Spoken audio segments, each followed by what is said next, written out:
Commander Juwu Park stood at the viewport of the transport shuttle, watching the enormous vessel grow larger against the backdrop of stars. The transparency was unlike any ship she had ever seen. Its hull was partially translucent, glowing with internal lights that pulsed in complex patterns. 5 minutes to docking, announced the pilot. Juwu nodded, her stomach tight with anxiety. After 6 years in the Earth Diplomatic Corps, she had faced many challenges, but none quite like this. The mission briefing played again in her mind. Represent humanity aboard a Novidian vessel where, due to their unique biology and culture, clothing was not worn. This is a significant honor, Admiral Kim had told her. The Novidians rarely invite non-translucent species aboard their ships.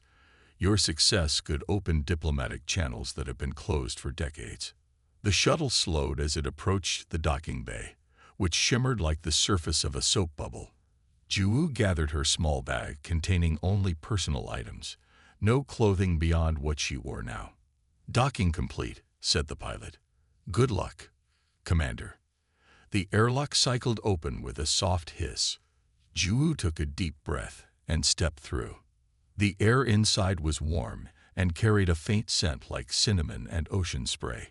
A tall figure waited beyond the inner door, her first in-person sight of a Novidian.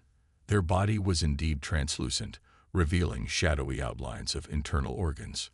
Patterns of blue-green light moved across their skin in what Juwu recognized from her training as formal greeting patterns.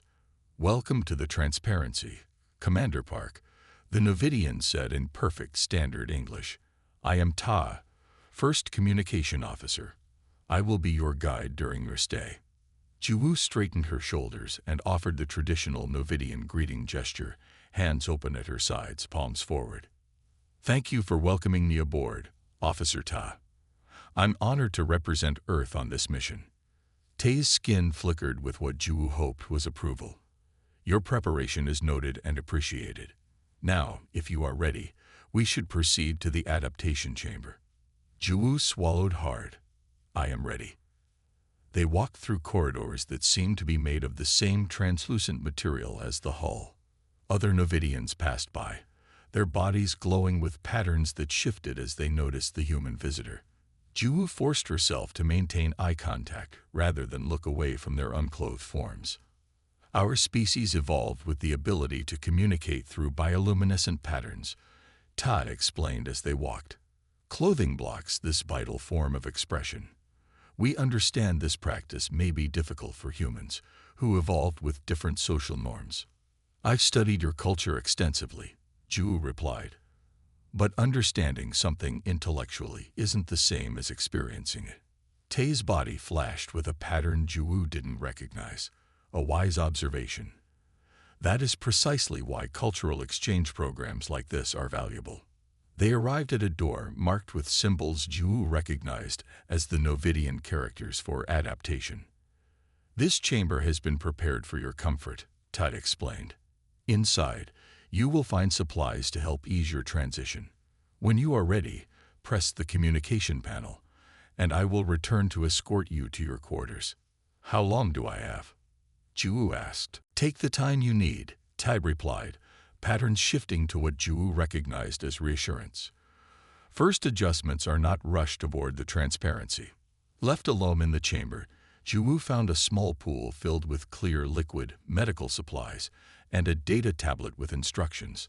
The liquid was a temporary bioluminescent gel that would allow her to participate in basic Novidian communication, while her body adjusted to the ship's environment.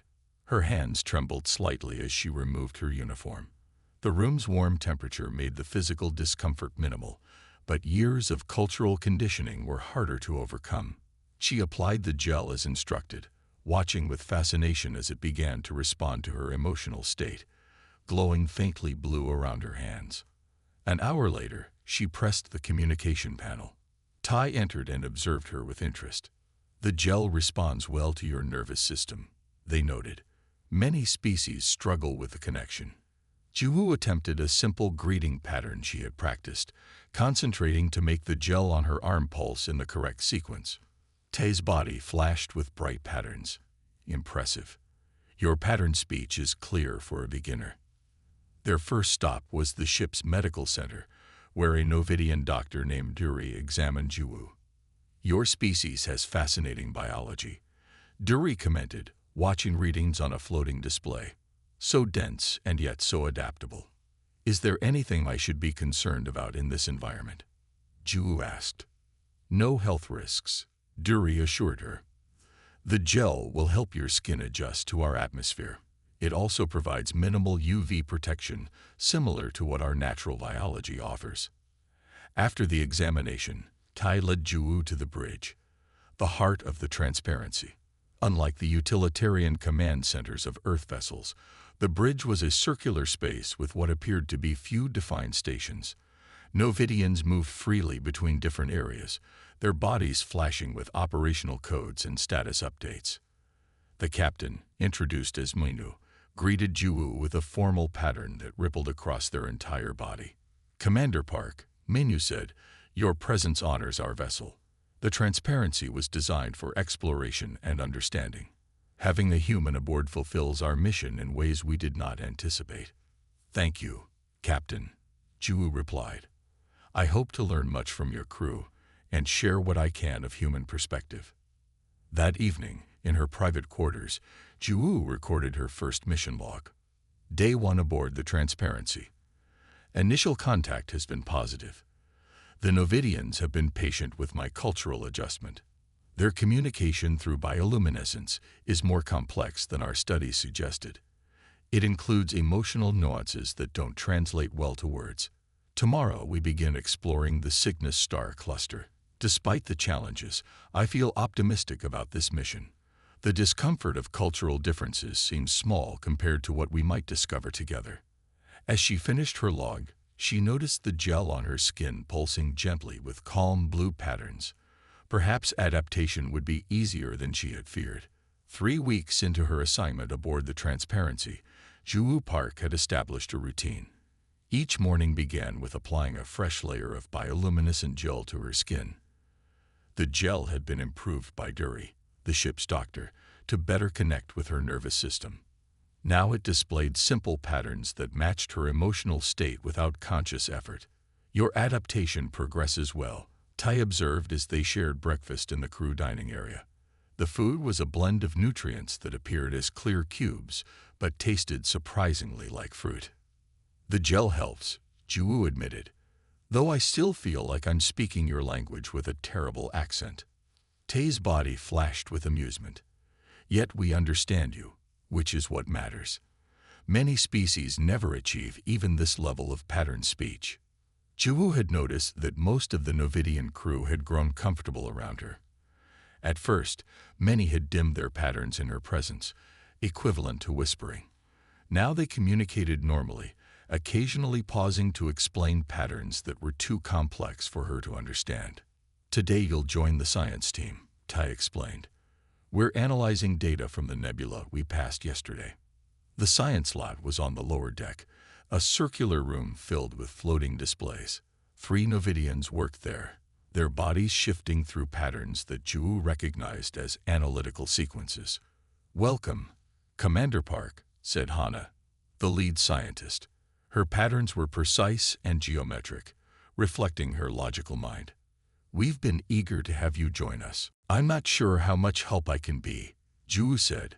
My background is in diplomacy, not astrophysics.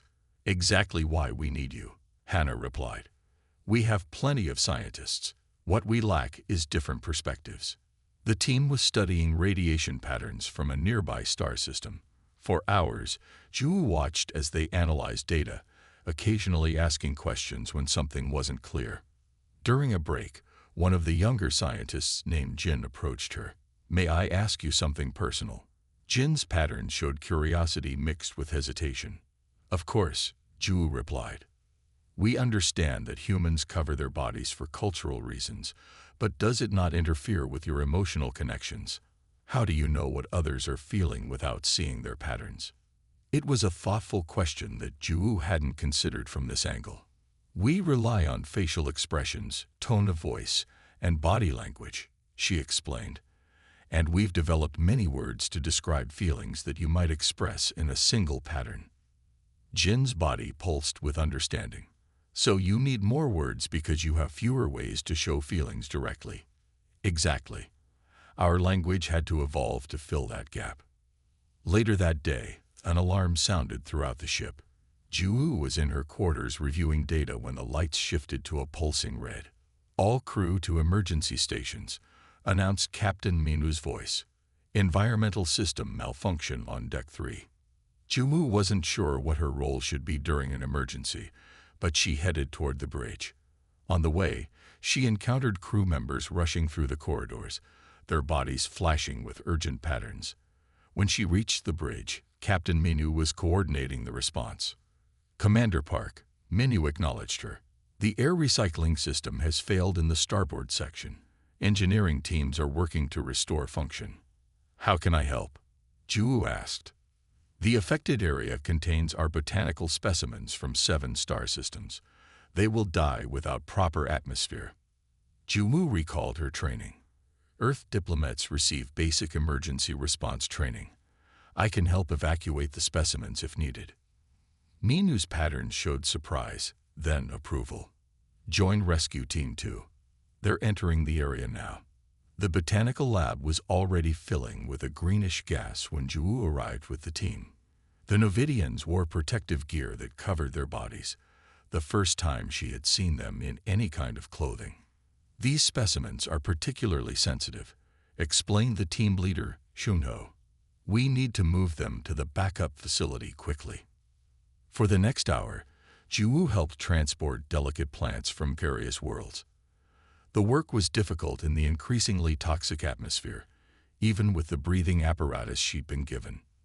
One specimen, a floating crystal formation that apparently contained plant-like organisms, was stored in a heavy containment unit.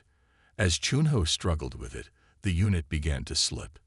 Without thinking, Ju lunged forward to catch it before it could shatter on the floor.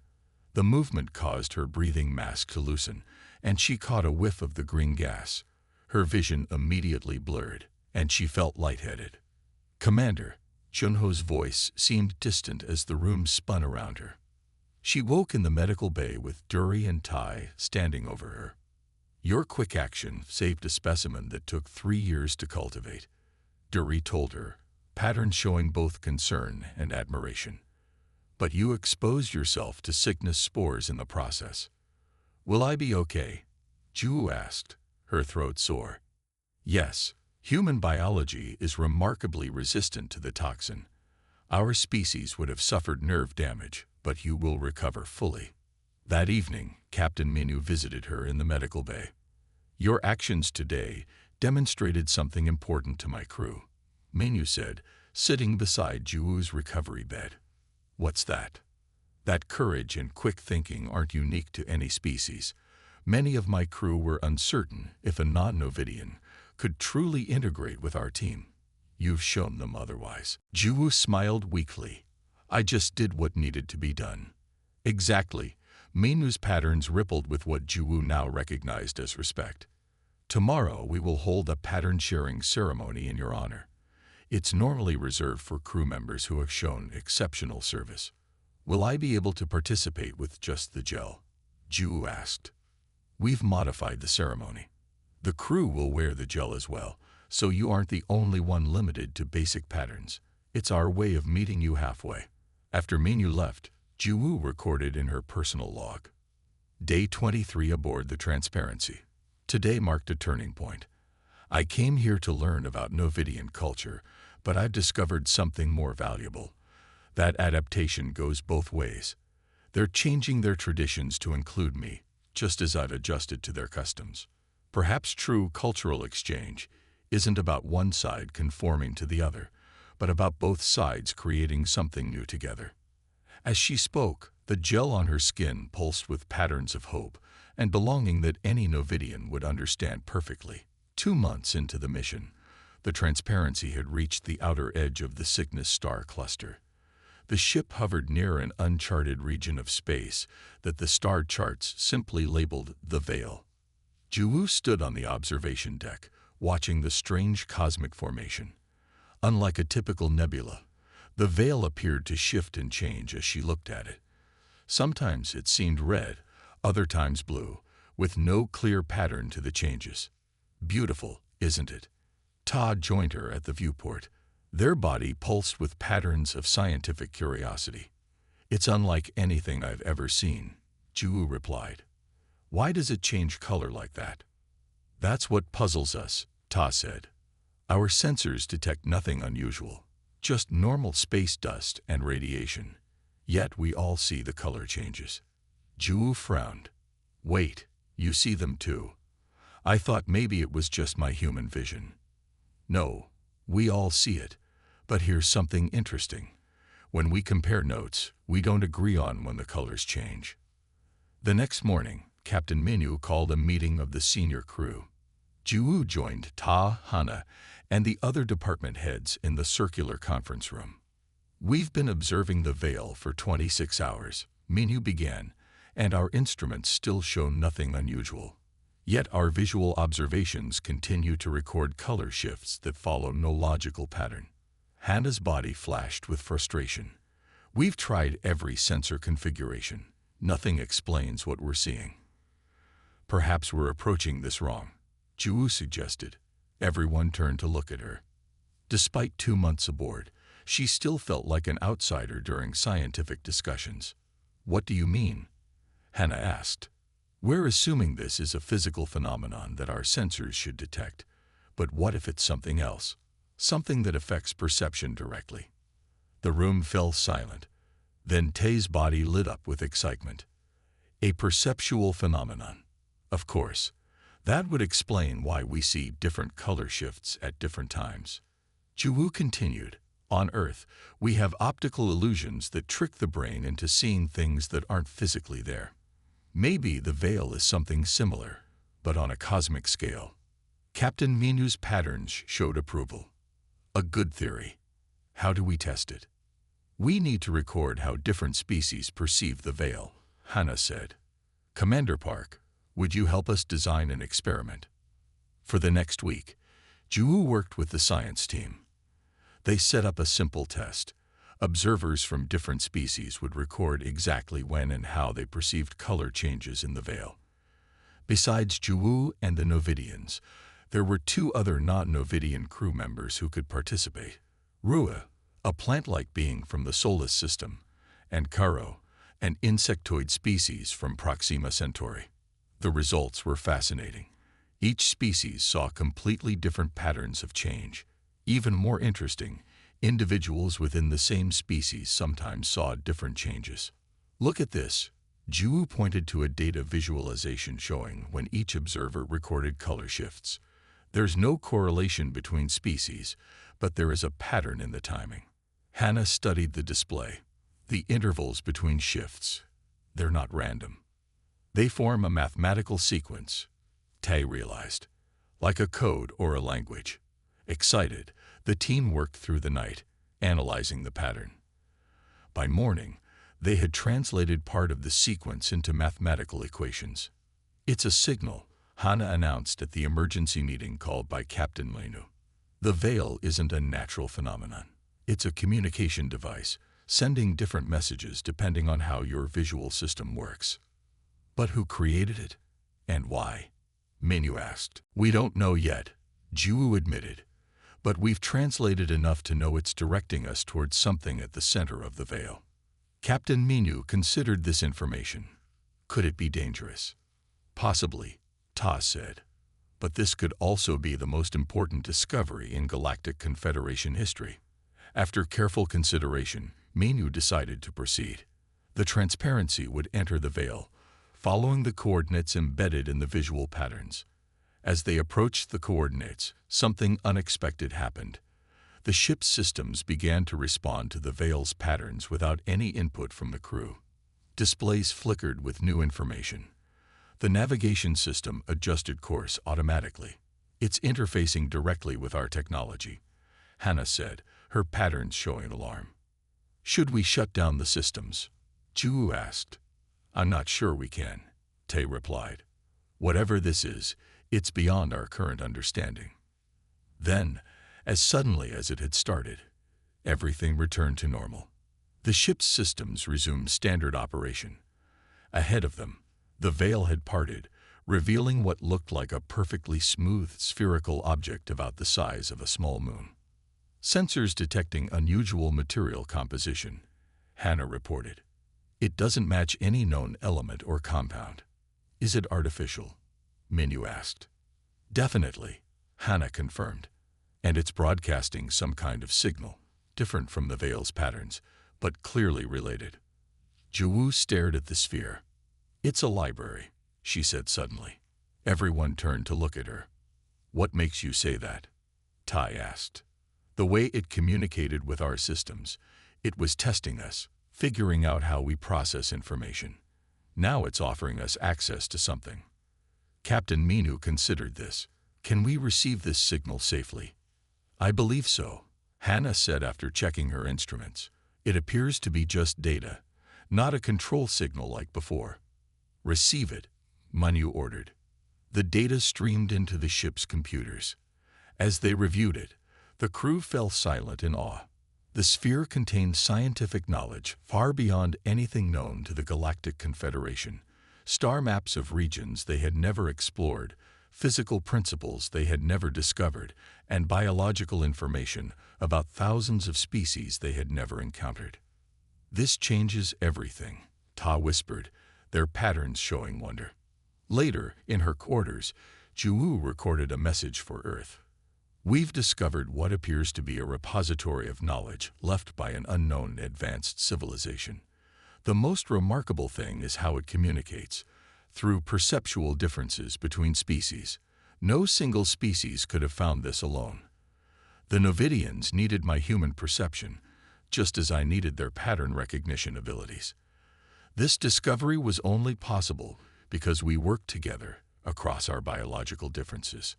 She paused, looking at her reflection.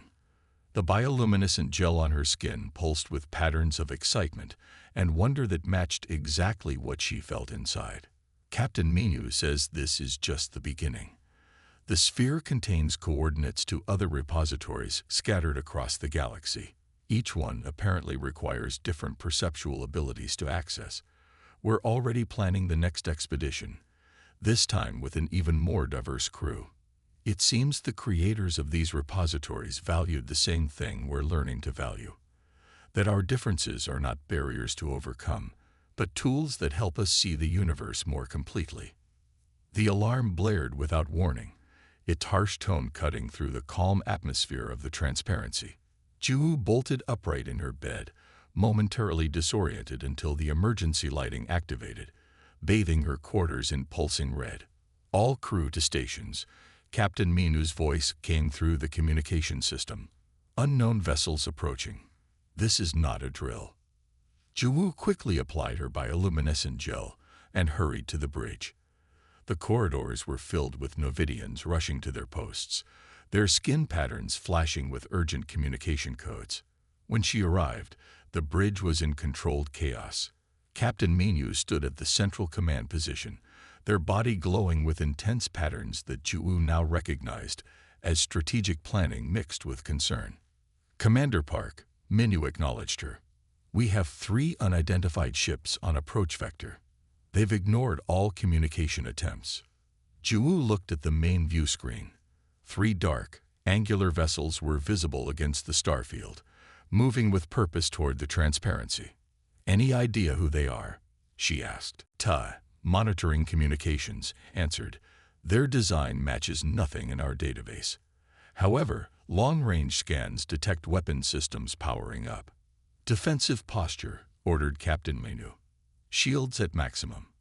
The transparency wasn't a military vessel, but like all Confederation ships, it carried defensive capabilities. Jiwoo watched as the crew worked with remarkable coordination, their bodies flashing with complex patterns that communicated information faster than words ever could. Captain, Hannah called from the science station. I'm detecting unusual energy readings from the lead vessel. It appears to be charging some form of particle weapon. Before Captain Minu could respond, a bright beam of energy shot from the lead ship, striking the transparency. The ship shuddered, and several control panels sparked.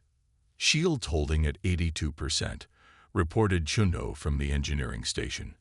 But that wasn't a standard weapon. It's generating some kind of interference field. Chu felt it immediately, a strange vibration in the air around her. She noticed the Novidian's patterns beginning to flicker and fade, like lights during a power failure. "What's happening?" she asked, looking at Ta, whose normally bright patterns were now dim and erratic. "Can't maintain patterns." Ta struggled to speak. "Weapon disrupts our communication." Across the bridge, the Novidian crew was experiencing the same problem. Their bioluminescent patterns, which they used not just for communication, but for coordinating all ship functions, were failing. Captain Minu fought to maintain control, their patterns weakening with each passing second. "All backup systems activate." Another blast hit the ship, stronger than the first. The lights flickered, and several systems went offline. The Novidians' patterns were now barely visible, rendering them nearly incapable of their normal rapid communication. Chiwu realized with sudden clarity what was happening. The attackers had somehow discovered the Novidians' greatest strength and their greatest vulnerability. Without their pattern speech, the crew couldn't coordinate complex actions. "They're targeting your communication ability," she said. "They know exactly how to disable you." Captain Minu nodded weakly, their patterns almost completely dark now. A third blast rocked the ship. Emergency alarms wailed as system after system reported failures. "Shields at 31%, Junho reported, speaking aloud since his patterns were now ineffective. "One more hit like that, and they'll breach the hull." Juwu looked around the bridge. The crew was struggling, moving slowly and inefficiently without their normal communication method. But she noticed something important. The attack was affecting the Novidians, but not her. The bioluminescent gel on her skin was disrupted, but her own human senses and abilities were intact. "Captain," she said urgently, "I'm not affected by whatever is disrupting your patterns. Let me help." Captain Minu turned to her, their expression hard to read without the patterns, but their voice was clear enough. "What do you propose?" "Give me control of navigation and defensive systems. I can still function at full capacity." It was an unprecedented request. No non-Novidian had ever been given command access to a Confederation vessel. But these were unprecedented circumstances. Captain Minu hesitated only briefly before entering an override code into the command console. "Bridge systems transferred to your station." Juhu moved to the central control panel. The attackers had clearly studied Novidian biology and built a weapon specifically to exploit their dependence on bioluminescent communication. But they hadn't accounted for a human crew member. "Chuno, can you reroute power from the affected systems to the engines and shields?" Chunho nodded, moving slowly to his console. "Working on it." "Ta, even with disrupted patterns, can you still track the enemy ships visually?" "Yes," Ta confirmed, straining to speak clearly. "Good. Track their movements and call them out verbally." She turned to Hana. "Do we have any data on the frequency of their disruptor weapon?" Hana checked her instruments. "It's operating on a modulated EM band, specifically tuned to interfere with our bioluminescent cells." Juwu thought quickly, remembering their recent discovery. The veil. The patterns we observed there. They operated on multiple perceptual frequencies simultaneously. "What are you thinking?" Captain Minu asked. "We can use what we learned from the sphere. If we modify our shield harmonics to generate a counter-frequency based on those patterns, we might be able to neutralize their weapon." It was a long shot, but with another enemy blast imminent, they had few options. "Do it," ordered Minu. Juhu's fingers flew over the control panel as she accessed the data from their exploration of the veil. With Hana's help, she reconfigured the shield generators to emit a complex frequency pattern that matched the mathematical sequence they had discovered. "Enemy vessels moving into attack position," Tay reported. "Firing range in 15 seconds. Ready shield modifications." Ju called. Implementing now. The ship hummed with new energy as the shields changed frequency.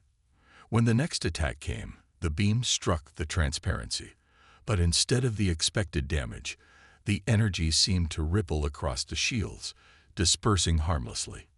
"It's working," Shunho exclaimed. "The disruptor effect is being neutralized."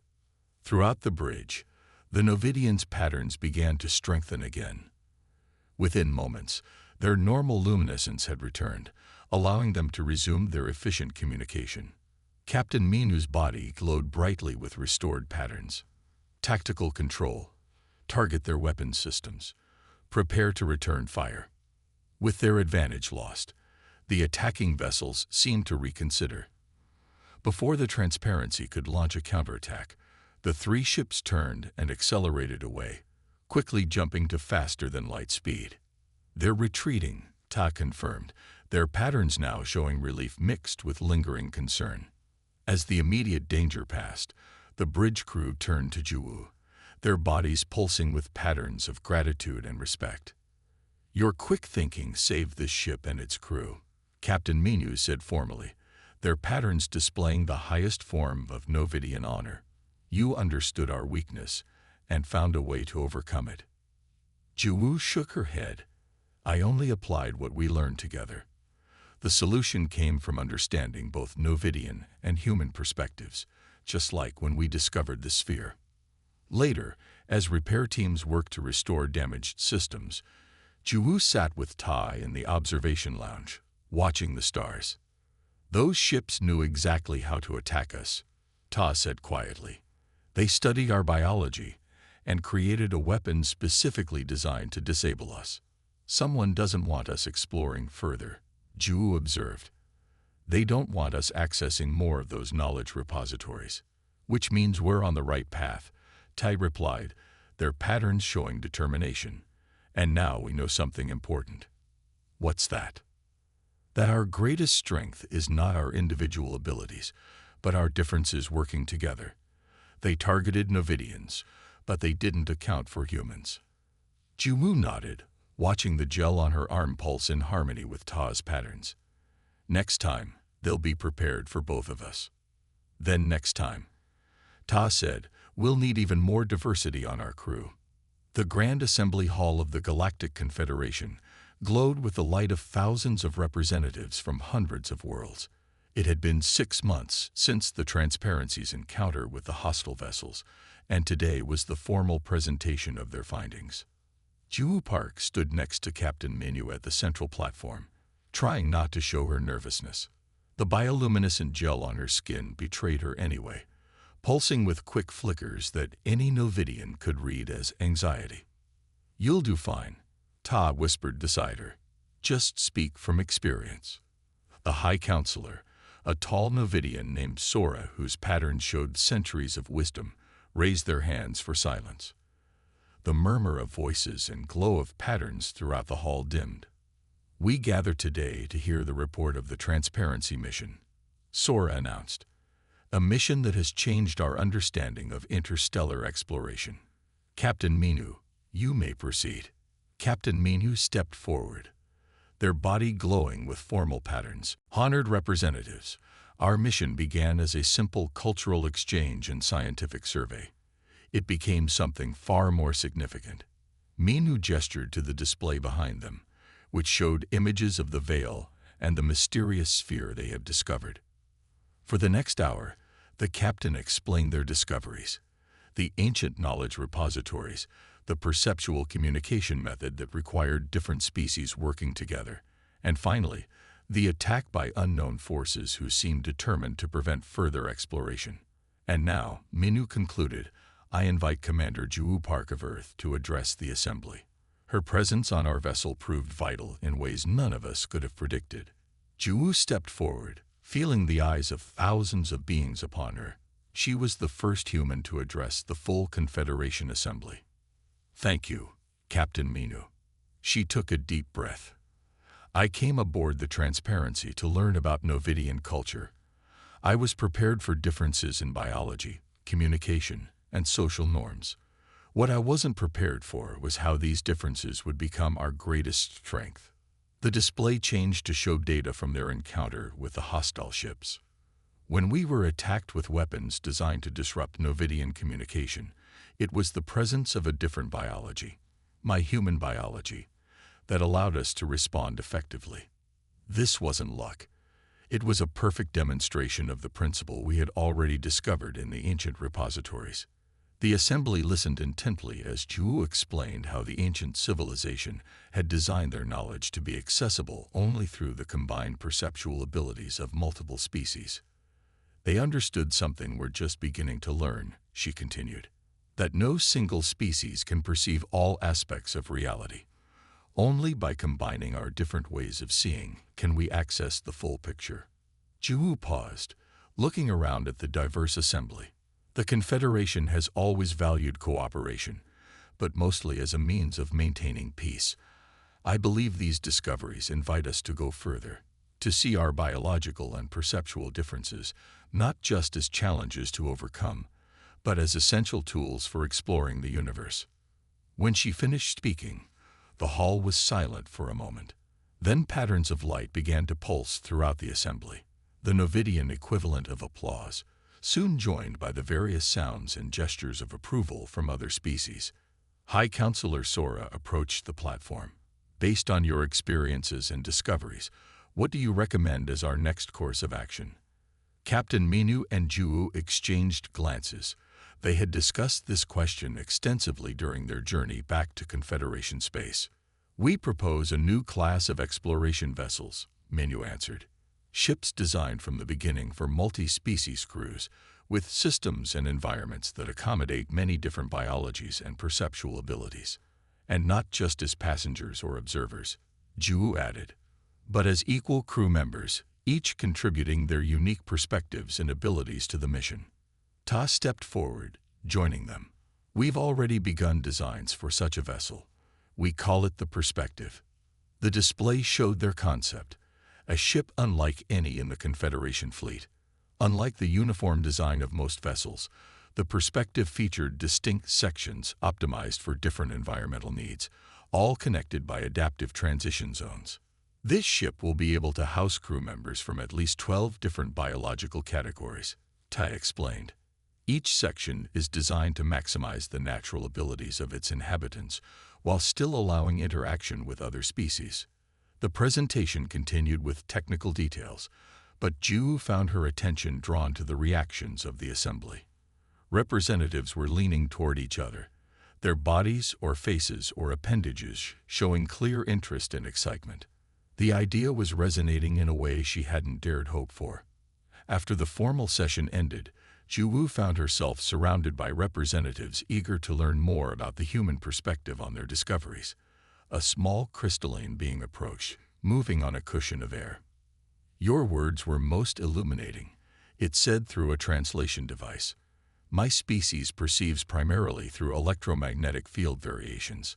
I wonder what we might see together that neither of us could see alone. Later that evening, at the reception celebrating the new initiative, Zhu stood with Tai and Captain Minu on a balcony overlooking the Confederation capital. The Assembly has approved the construction of 3 Perspective-class vessels, Minu informed them, their patterns showing satisfaction. You've both been offered command positions if you wish to accept. Together, Zhu asked, surprised. Co-commanders, Minu confirmed. The Confederation feels this arrangement best symbolizes the new approach. Tai's patterns showed pleasant surprise. Has there ever been a joint command structure before? Never, said Minu. But then, we've never attempted this kind of integrated exploration before. Zhu looked out at the city below, where beings from hundreds of worlds moved together in harmony.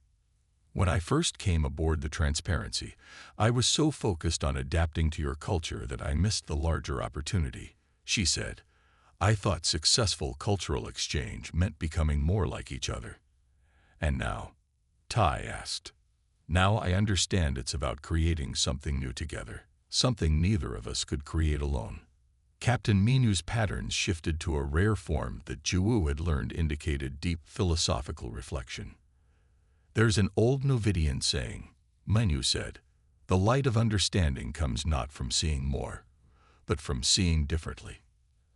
As the three stood watching the sunset, Jiwoo noticed something remarkable. The bioluminescent gel on her skin was pulsing in perfect synchronization with Ta's natural patterns, not because she was controlling it, but because their emotions in this moment were perfectly aligned. I think I'd like to accept that command position, she said, if Earth agrees to the assignment. They've already expressed enthusiasm, Minu replied. It seems your reports have generated considerable interest in deeper Confederation integration. Tay's patterns brightened. So it's settled. We'll explore the galaxy together, finding more of those ancient repositories. And whatever else is out there, Jiwoo added. Things neither humans nor Novidians have ever imagined. As stars began to appear in the darkening sky, Jiwoo felt a sense of anticipation unlike anything she'd experienced before. The journey that had begun with her uncomfortable first steps onto the transparency had led to this moment, the beginning of a new era of exploration based not on conquering differences, but on celebrating them. And somewhere out among those stars, ancient knowledge waited to be discovered by those who understood that seeing the universe through different eyes was not a barrier, but the key.